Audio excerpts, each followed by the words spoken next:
नमस्कार। सोचिए, एक तरफ तो देश दुनिया की सबसे तेजी से बढ़ती अर्थव्यवस्थाओं में से एक हो और दूसरी तरफ उससे अपनी ही कुछ सबसे बड़ी चुनौतियों से भी जूझना पड़ रहा हो। कुछ ऐसी ही कहानी है 2026 की शुरुआत में भारत की। एक ऐसा देश जो एक बहुत ही अहम मोड़ पर खड़ा है। तो चलिए इससे थोड़ा और गहराई से समझते हैं। ये समझने के लिए कि भारत की इस रफ्तार के पीछे आखिर है क्या, हमें सबसे पहले एक नंबर पर गौर करना होगा। एक ऐसा नंबर जो अपने आप में एक पूरी कहानी कहता है, महत्वाकांक्षा की और जबरदस्त आत्मविश्वास की। और वो नंबर है 7.3%। जी हाँ, ये आईएमएफ का भारत के लिए अपडेटेड जीडीपी ग्रोथ फोरकास्ट है। और देखिए, ये नंबर ऐसे ही हवा में नहीं आया है। इसके पीछे है जबरदस्त डोमेस्टिक डिमांड, मतलब देश के अंदर ही इतनी मजबूत मांग है। सोचिए, एक बढ़ता हुआ मिडिल क्लास, लोगों का बढ़ता भरोसा, ये सब मिलकर इकोनॉमी को एक अलग ही लेवल पर रफ्तार दे रहे हैं। अब इस 7.3% को थोड़ा और समझने के लिए जरा दुनिया से इसकी तुलना करते हैं। भारत की इकोनॉमिक स्पीड जो है वो ग्लोबल एवरेज से कहीं कहीं ज्यादा तेज है। तो ये सिर्फ एक अच्छे साल की बात नहीं है।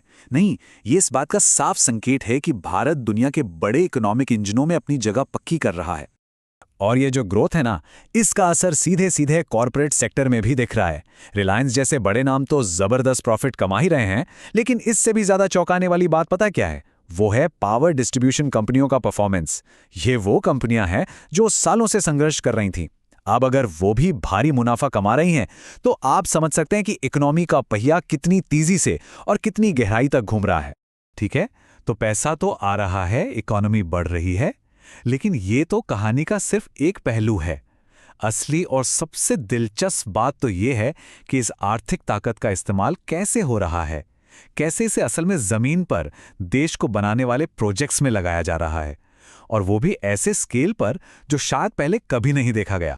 और ये इन्वेस्टमेंट हर तरफ हो रहा है, पूरे देश में। सिंगूर में 830 करोड़ रुपए के बड़े इंफ्रास्ट्रक्चर प्रोजेक्ट्स की बात हो रही है। फिर देखिए, रेलवे को बेहतर और सुरक्षित बनाने के लिए 8000 किलोमीटर की पटरियों को नया किया जाना है। इसके साथ साथ गांव-गांव तक पढ़ाई पहुंचे, इसके लिए डिजिटल लर्निंग इनिशिएटिव्स हैं, और क्लीन एनर्जी के लिए नए सोलर और विंड प्रोजेक्ट्स भी हैं। एक तरह से देखें तो इनमें से हर एक कदम भारत के भविष्य की नींव को और मजबूत कर रहा है।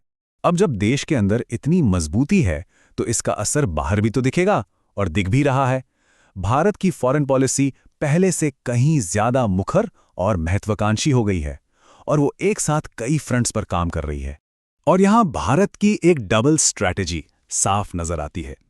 एक तरफ तो इकोनॉमी को और बूस्ट देने के लिए यूरोपियन यूनियन जैसे पार्टनर्स के साथ बड़े बड़े ट्रेड डील्स को फाइनल किया जा रहा है, और दूसरी ही तरफ यूएन जैसी ग्लोबल संस्थाओं में सुधार की बात हो रही है, ताकि वो भारत के बढ़ते कद को सही मायने में दिखा सकें। तो ये इकोनॉमिक पावर और पॉलिटिकल असर के बीच एक बहुत ही सोचा समझा बैलेंस बनाने की कोशिश है। लेकिन कहानी में हमेशा एक लेकिन होता है ना? ग्रोथ की ये पूरी तस्वीर एकदम परफेक्ट नहीं है। ये सब कुछ हो तो रहा है, पर इसके साथ साथ देश के सामने कुछ बहुत बड़ी और पेचीदा चुनौतियां भी खड़ी हैं। तो सवाल ये उठता है कि जमीन पर वो कौन सी हकीकतें हैं, वो कौन सी मुश्किलें हैं जो इस शानदार ग्रोथ स्टोरी के सामने एक बड़ा सवाल खड़ा करती हैं। ये चुनौतियां भी कई तरह की हैं। एक तरफ देश के अंदर ऑर्गेनाइज्ड क्राइम जैसी सिक्योरिटी प्रॉब्लम्स हैं, तो दूसरी तरफ उत्तर भारत में कड़ाके की ठंड और खराब मौसम का सीधा खतरा है। और इन सब के ऊपर है बढ़ती हुई असमानता की वो ग्लोबल चुनौती, जो भारत के लिए भी एक बड़ी सच्चाई है। इनमें से हर एक मुश्किल भारत की रफ्तार बनाए रखने की काबिलियत का इम्तिहान ले रही है। और ऑक्सफैम की ये रिपोर्ट एक कड़वी सच्चाई याद दिलाती है। एक ऐसा मुद्दा जो है तो ग्लोबल, पर भारत में उसकी जड़ें काफी गहरी हैं। सवाल यह है कि ग्रोथ तो हो रही है, ये सच है, लेकिन ये ग्रोथ आखिर किसके लिए है? ये पक्का करना कि इसका फायदा सिर्फ कुछ लोगों को नहीं बल्कि सबको मिले, शायद यही आज के समय की सबसे बड़ी चुनौती है।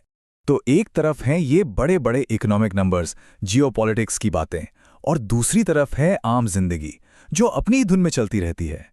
तो चलिए अब देखते हैं कि ये बड़े बड़े ट्रेंड्स लोगों की रोजमर्रा की जिंदगी, उनके पैशन और कल्चर से कैसे जुड़ते हैं। देखिए, इकोनॉमी में चाहे जो भी उतार चढ़ाव आए, पॉलिसी पर कितनी भी बहस हो, जिंदगी की अपनी एक रफ्तार होती है। और ये रफ्तार दिखती है क्रिकेट के लिए दीवानगी में, जहां टीम T20 वर्ल्ड कप की तैयारी में जुटी हैं। ये दिखती है 2026 इंडिया ओपन में मेडल्स जीतने की खुशी में। ये दिखती है जब बड़े बड़े लिटरेरी अवार्ड्स का ऐलान होता है। असल में यही वो पल हैं जो हेडलाइन से परे जिंदगी की असली तस्वीर बनाते। तो आखिर में हम कहाँ पहुंचते हैं? हम एक बहुत ही दिलचस्प मोड़ पर खड़े हैं।